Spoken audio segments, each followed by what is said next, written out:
These lazy girl nails looked perfect until I saw this. Tiny bubbles completely ruined the finish, and it kept happening no matter what I did. I've done lazy girl nails a lot, and they usually come out smooth, but recently I kept getting bubbles and my technique didn't change. This was the first time I noticed it. I used a jelly mix with Mother One's clear polygel. The structure looked fine, but the surface was full of bubbles.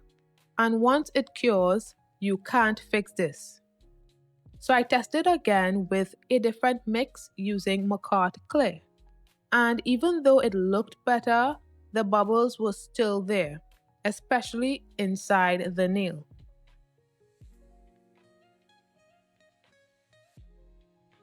Then I tried a Siesta Polygel, and immediately the difference was obvious.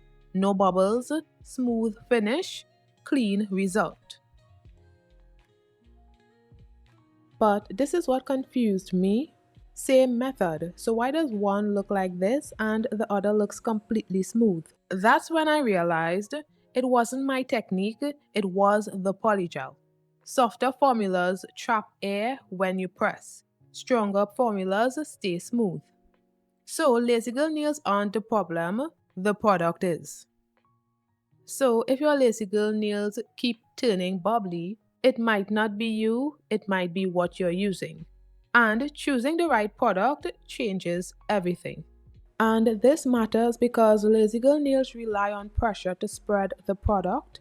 If the formula traps air, this is what happens. One thing I noticed when I used the same mix for overlays, the bubbles aren't as visible.